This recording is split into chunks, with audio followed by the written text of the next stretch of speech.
သက်20ကျော်ပေါ့နော်22 23ကနေပြီးတော့အသက်30ကျော်30 33ဝန်းကျင်ပေါ့နော်လူတစ်ယောက်မိန်းမပဲဖြစ်ဖြစ်ယောက်ျားပဲဖြစ်ဖြစ်ပေါ့နော်ရုပ်တရက်ကြီးကိုကငကိုထောက်စပင်းနဲ့အရန်ကျွတ်လာတာမျိုးပြီးလို့ရှိရင်ခန္ဓာကိုယ်ကပေါ့နော်ချင်းပြပါတိတ်မထွက်ပဲနဲ့ဟိုအတွင်းထဲကနေပူနေရပေါ့နော်ပူဆက်ဆက်ကြီးဖြစ်နေကို့အသားသူများတကလာပြီးတော့ကန်လို့ရှိရင်ပူကြီးဖြစ်နေတဲ့ဥစ္စာမျိုးဒီလိုမျိုးလက္ခဏာတွေဖြစ်လာပြီဆိုလို့ရှိရင်ဒါကဇီဝရုပ်ဖြစ်ပြောင်းမှု metabolism အရာပေါ့နော်တစ်ခုခုချုပ်ရင်းနေတာဖြစ်နိုင်တယ်နောက်တစ်ခုကကျတော့ဟော်မုန်းစနစ်ကဒါမမျှတတော့ဘူးဆိုတဲ့ဥစ္စာကိုဒါပြနေတဲ့လက္ခဏာတွေဖြစ်တယ်ပေါ့နော်ဒီလိုမျိုးတွေဖြစ်လာပြီဆိုလို့ရှိရင်ဒါဆရာဝန်နဲ့ပြပြီးတော့ဘယ်လိုမျိုးဟိုယောဂါတွေဘယ်လိုမျိုးတွေစစ်ဆေးမှုတွေလုပ်တင်နေဆိုတဲ့ဥစ္စာကိုဒီနေ့မှာမို့သား sharing နည်းနည်းလုပ်ပေးသွားမယ်ပေါ့နော်နံပါတ်1အနေနဲ့ဖြစ်နိုင်တာကတော့ဒီ thyroid hormone နည်းလားများလားကိုစစ်ကြည့်ရမှာဖြစ်တယ်ပေါ့နော်ဒီ thyroid hormone နည်းလို့ရှိရင်လည်းခန္ဓာကိုယ်ကလေပြောလို့ပူအိုက်ကြီးဖြစ်မယ်ပြီးလို့ရှိရင်ထွေးထွက်တာနည်းမယ်အမောမခံနိုင်တာမျိုးတွေဖြစ်မယ်ခန္ဓာကိုယ်ကအေးမခံနိုင်တာတွေဒီအပူအေးမမျှတာမျိုးတွေပေါ့နော်ဒီလိုမျိုးအချက်တွေဖြစ်တတ်တယ်ပေါ့နော်နောက်တစ်ခုကကျတော့ thyroid hormone များတာthyroid hormone ကပုံမှန်ရှိတဲ့နာထက်ကိုပို့ပြီးတော့များနေပြီဆိုလို့ရှိရင်လည်းခန္ဓာကိုယ်က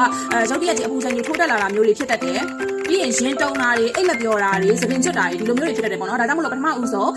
ဒီလိုလက္ခဏာတွေဖြစ်လာပြီဆိုလို့ရှိရင်thyroid hormone နည်းနေလားဒါမှမဟုတ်လို့ရှိရင်ရှိတဲ့နာထက်ကိုပို့ပြီးများနေလားဒီဥစ္စာကိုအရင်စစ်ဆေးရမယ်ဒီလိုမျိုးတွေဖြစ်လာပြီဆိုလို့ရှိရင်ဒီအာယုံကြောနဲ့ဆိုင်တဲ့ယောဂမျိုးလည်းဖြစ်နေနိုင်တယ်နောက်တစ်ခုကကျတော့ရေလက်ခန်းချောင်းနေတာပေါ့နော်ရေတောက်နေတာဒီလိုမျိုးကြောင့်လည်းဖြစ်နိုင်တယ်နောက်တစ်ခုခန္ဓာကိုယ်ကလေဟိုဘယ်လိုပြောမလဲချွေးပေါက်တွေအရန်ပိတ်နေတဲ့ခါကျရင်ဒီလိုမျိုးဖြစ်တတ်တယ်နောက်တစ်ခုကတော့စိတ်ဖိစီးတာပါစိတ်အရန်ဖိစီးတယ်ပေါ့နော်ကိုကအလုပ်တွေပြီးတာတို့အလုပ်မှာပေါ့နော်ဟိုအစမပြေတာရရှိတာပဲဖြစ်ဖြစ်ပေါ့နော်စိတ်ဖိစီးအကြောင်းမျိုးကြောင့်စိတ်ဖိစီးရဆိုလို့ရှိရင်လည်းစပင်းနဲ့အရန်ကျွတ်ပြီးတော့ဒီခန္ဓာကိုယ်ရဲ့အပူချိန်ထိန်းနေတဲ့စနစ်ကဒါကမောက်ကမဖြစ်တတ်တယ်တစ်ချက်ကတော့အာဟာရဓာတ်ချို့တဲ့တာနဲ့ဗီတာမင်ဓာတ်ချို့တဲ့တာပေါ့နော်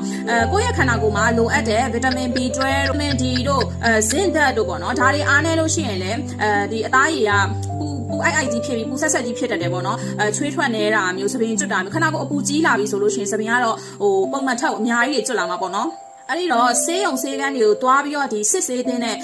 အချက်တွေကတော့နံပါတ်1က thyroid hormone နည်းလားများလားစစ်ရမယ်နောက်တစ်ချက်ကကြတော့သွေးအားနည်းနေလားတန်ဓာတ်တွေလျော့နေလားဒီအချက်တွေကိုစစ်ရမယ်နောက်တစ်ခုကကြတော့ကိုကဓာတ်ရက်တွေအလွန်ကျွံလုံနေလို့ပဲဖြစ်ဖြစ်ပေါ့နော်အာဟာရဓာတ်တွေ